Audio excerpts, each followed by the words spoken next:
एक मासूम सी ख्वाहिश। अनुज और श्रुति की छोटी सी प्यारी सी गृहस्थी थी। शादी को 7 साल हो गए थे और उनके बीच बहुत सी मधुर संबंध थे। और उनका पहला बच्चा आयुष 2 साल का हो गया था। अब एक और मेहमान बस 4-5 महीनों में आने वाला था। खुशी खुशी जीवन की बगिया महक रही थी। अनुज श्रुति का बहुत ख्याल रखता था। श्रुति ने भी जीवन में हर एक पल में अनुज को हद से ज़्यादा प्यार किया। शादी के 7 साल बाद भी यूँ लगता कि जैसे अब भी दोनों प्यार में हैं और जल्द से जल्द एक दूसरे के जीवन साथी बनना चाहते हैं। रिश्तेदारों और करीबी दोस्तों के अलावा शायद ही कोई समझ पाता था कि दोनों पति पत्नी हैं। हाँ, आयुष के कारण भले ही अंदाजा लगा लेते थे, वरना नहीं।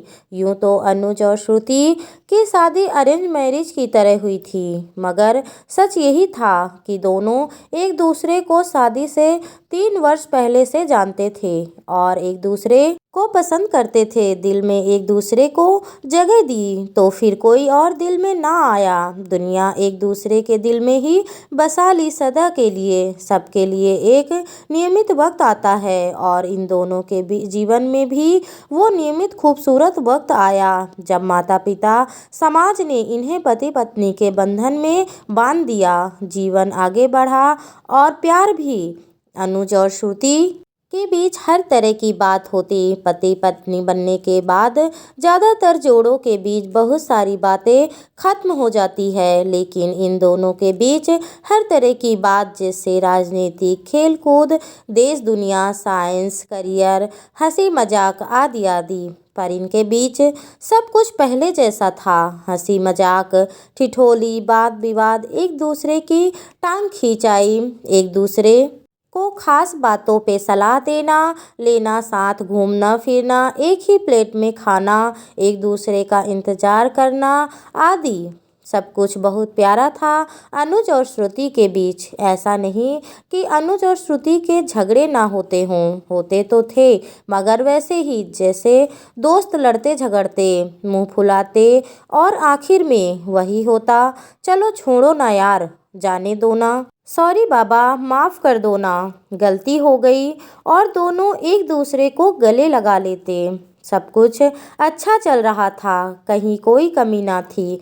जीवन बगिया प्यार के सरोवर में डूबी हुई थी। फिर भी जाने क्यों कभी कभी श्रुति उदास हो जाती, पर अगले ही क्षण अपनी उदासी झटक कर मुस्कुरा देती। अनुज कभी शायद ही उसके उदास मन को समझ पाता, और कभी दिख भी जाता तो श्रुति कहती कुछ नहीं, यूं ही।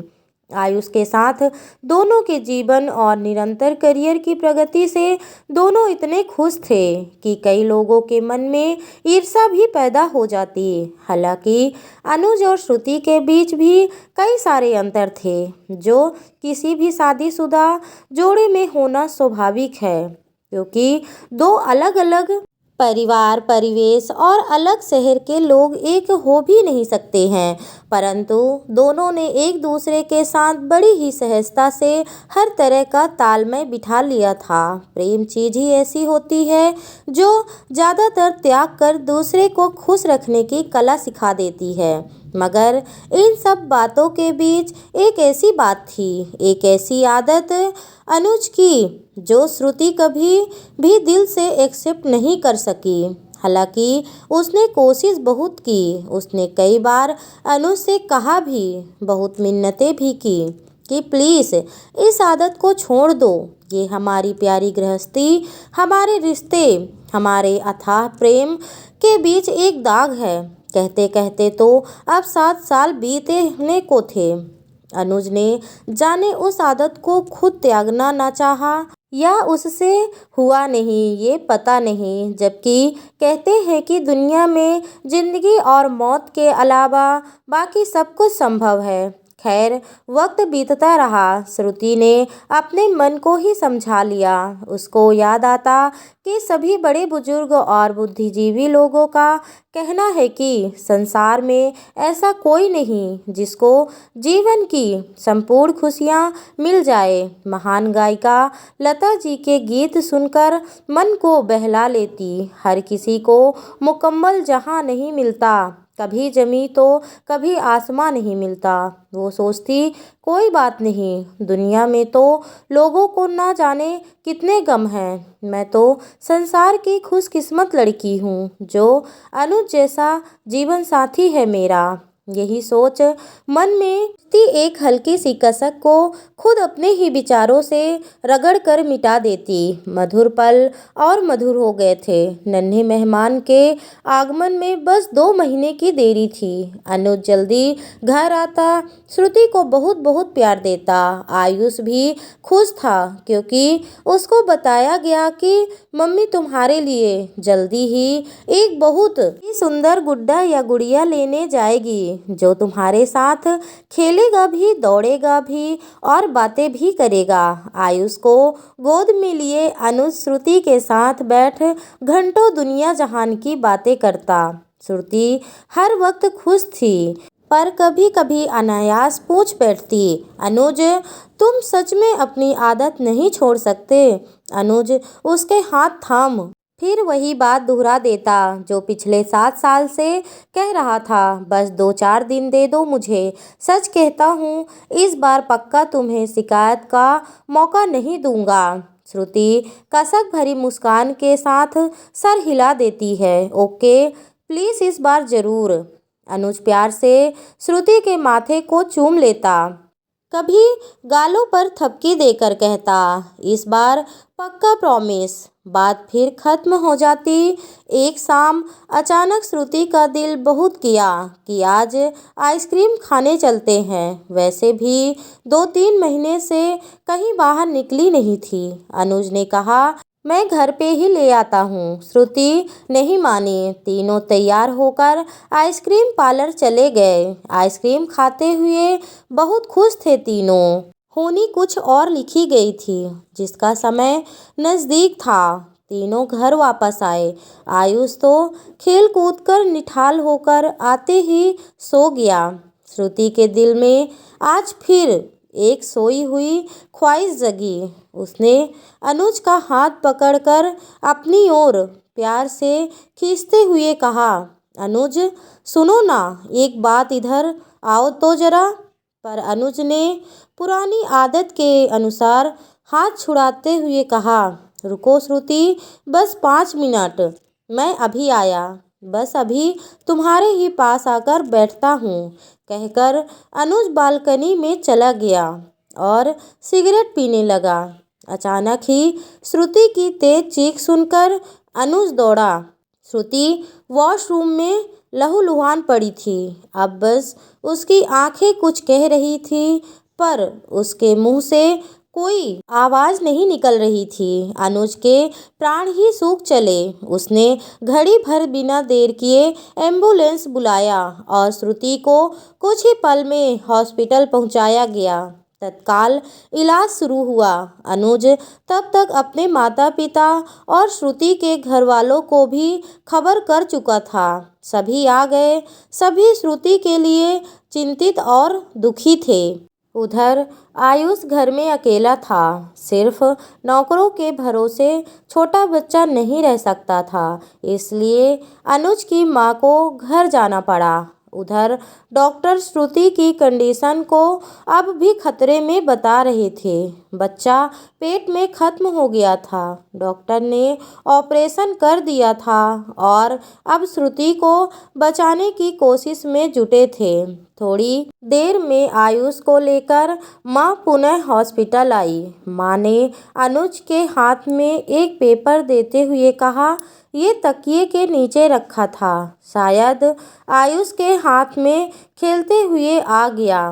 कोई ज़रूरी चीज़ हो, शायद ये सोचकर मैं लेते आई। माँ पढ़ना नहीं जानती थी, सो अनुज पढ़ने लगा। उसने पहचान लिया, ये श्रुति की लिखावट थी और जगह जगह स्याही ऐसे बिखरे हुए थे कि लग रहा था उसने रोते रोते ही ये सब लिखा है। अरे ये तो अभी शाम को लिखा है उसने, क्योंकि श्रुति की आदत सभी जानते हैं। वो कुछ भी लिखती है तो उस पे अपने साइन करके नीचे तारीख और समय भी लिखती है। मतलब कि जब अनुज थोड़ी देर के लिए सिगरेट पीने बालकनी में गया था तभी श्रुति ने ये लिखा था। अनुज पढ़ने लगा। पता है अनुज, जब प्यार में हम दोनों एक हुए थे पहली बार, जब हम पहली बार अपने अपने दिल की बात एक दूसरे से कहने को मिले थे, जो शायद हमारे प्यार की पहली ही शाम थी। उस दिन हमने समंदर किनारे बने उस कॉफ़ी होम में समंदर की लहरों को साक्षी करके एक दूसरे से पूछा था कि हम एक दूसरे को ऐसा क्या दे सकते हैं जो सच में बहुत नायाब हो। मैंने कहा, पहले आप कहो अनुज। याद है अनुज, आपने क्या कहा था? आपको तो शायद याद ही नहीं होगा, लेकिन मैं एक पल भी नहीं भूली। आप ही ने कहा था अनुज कि मैं तुम्हारे सांसों से अपनी सांसों को जोड़ना चाहता हूँ। बोलो, दोगी मुझे ये तोहफा? मैंने आपकी आंखों में प्यार की सच्चाई देखी थी। उस एक पल में मैंने आपके साथ अपना पूरा जीवन देख लिया था। ऐसे तोहफे आप मांगेंगे ये कल्पना तो नहीं की थी, लेकिन आपकी इस ख्वाहिश ने ही मुझे भी ये ख्वाहिश दे दी कि मैं आपकी ये इच्छा ज़रूर पूरी कर दूं। दिल में तो आया था कि अभी ही पूरी कर दूं, पर मैं शादी के बाद आपकी ये इच्छा ज़रूर पूरी करूँगी, मैंने सोच लिया था। लेकिन साथ ही ये भी था कि मुझे आपकी सिगरेट बर्दाश्त ना थी। मैंने अपने घर परिवार में कभी ये सब देखा सहा नहीं था। मुझे इसके धुएं से, इसकी अजीब सी स्मेल से हद से ज़्यादा नफरत थी। मेरा दम घुटने को हो आता है इससे। लेकिन फिर भी मैंने नज़रें नीची करके कहा कि सही वक्त आने पर आपको ये तोहफा ज़रूर दूंगी। आपकी आंखें खुशी से चमक उठी थी। मुझे बहुत अच्छा लगा था अनुज। फिर आपने मुझसे पूछा कि तुम्हें मुझसे क्या चाहिए, याद है ना अनुज? मैंने एक ही चीज़ मांगी थी, अनुज, आप ये सिगरेट पीना छोड़ दो। इसके अलावा मुझे सारी ज़िंदगी कुछ और नहीं चाहिए। आपने कहा, बस एक सप्ताह बाद तुम मुझे सिगरेट पीते नहीं देखोगी। मैं कितनी खुश हुई थी, आप इसका अंदाज़ा नहीं लगा सकते। लेकिन आपने पलटकर ये नहीं पूछा कि मुझे यही तोहफा नायाब क्यों लगा। मैंने बताया भी नहीं। जानते हो अनुज, क्यों यही मांगा था मैंने? ताकि मैं आपकी ख्वाहिश पूरी कर सकूं। हाँ अनुज, आपकी सांसों से अपनी सांसों को जोड़ने की ख्वाहिश मेरे मन में भी जग चुकी थी, पर आपकी सिगरेट ने मुझे ये कभी करने ही ना दिया। मुझे आपसे बहुत प्यार मिला है अनुज, बहुत सम्मान मिला है। सच है कि आपको जीवन साथी पाकर मैं इस जहान में खुद को सबसे ज़्यादा खुशनसीब पाती हूँ। हमारे प्यार के अनगिनत पल हैं अनुज। हमारी एक दूसरे से नज़दीकियाँ तो शरीर और आत्मा की तरह है अनुज, पर बेहद अजीब है ना कि इतने करीब होकर भी वो पल नहीं आ पाया कि मेरा वादा और मेरी एक छोटी सी ख्वाहिश पूरी हो सके। शादी के बाद इन 7 सालों में आपने मेरे लिए बहुत कुछ किया है, पर अफसोस मेरी एक छोटी सी ये ख्वाहिश आज भी अधूरी है। कितनी बार मैंने चाहा, मगर हर बार जब भी आपकी सांसों के हम कदम बनाना चाहा, हर बार वही सिगरेट की अजीब सी गंध ने मुझे मुंह फेर लेने पे मजबूर किया। लेकिन आपने कभी समझने की कोशिश नहीं की। क्या कोई यकीन कर सकता है अनुज कि पति पत्नी होकर, एक बच्चे के माता पिता होकर भी हम एक दूसरे के होठों के स्पर्श को नहीं जानते। लोग हंसेंगे कि ये क्या बकवास है। भला ये 7 साल के दाम्पत्य जीवन में ऐसा पल ना आया हो। मैं कैसे कहूँ कि ये हमारे अटूट बंधन, गहरे प्रेम के बीच ये एक दाग की तरह है, मगर सच है। आप नहीं समझोगे अनुज, लेकिन मैं अब समझ गई हूँ। आप मुझे भी शायद छोड़ सकते हो, लेकिन सिगरेट को नहीं, कभी नहीं। मैं फिर आज इसलिए लिख रही हूँ अनुज, क्योंकि आज हद से ज़्यादा दिल मचल गया था और लगा था कि आपने आज तो बहुत देर से सिगरेट नहीं पिए हैं। शायद आज एक बार ही सही मेरी ख्वाहिश पूरी हो जाएगी।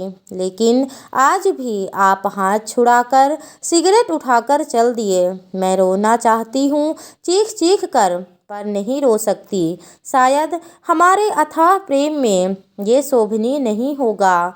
मैं बताना चाहती हूँ अपना ये दर्द, मगर क्या ये किसी से कहना उचित लगेगा।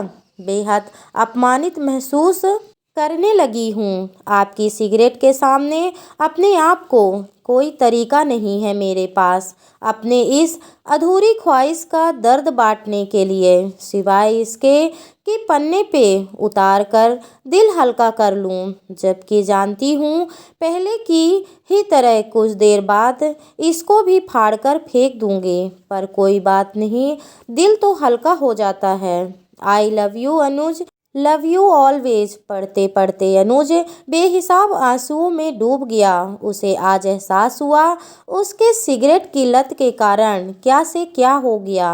उसके मन में सारे घटनाक्रम प्रत्यक्ष हो उठे।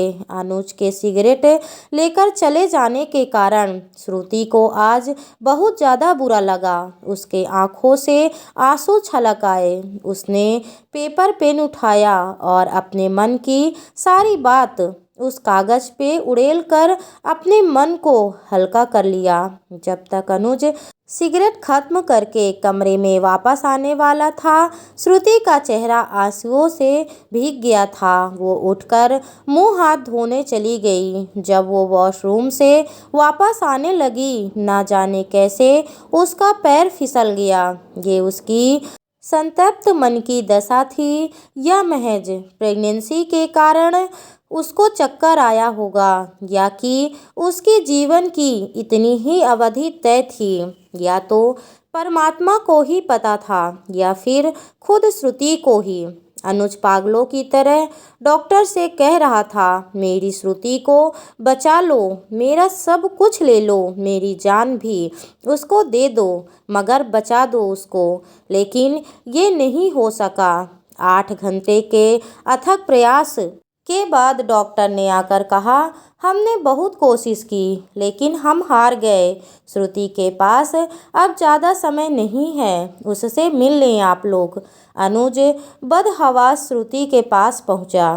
श्रुति की आंखें शून्यता से भरी थी। अनुज ने उसका हाथ थामा और पागलों की तरह कहने लगा, श्रुति, मुझे छोड़कर मत जाओ, मत जाओ श्रुति, मैं तुम्हारी हर बात मानूंगा। आज से, अभी से, अब नहीं टालूंगा, एक सेकंड भी नहीं। बस मत जाओ, मत जाओ मुझे छोड़कर। श्रुति की आंखें अनुज के चेहरे पे टिक गई। वो बहुत मुश्किल से जरा सा मुस्कुराई और अपने होठों पे एक मासूम सी ख्वाहिश सजाए हमेशा के लिए खामोश हो गई।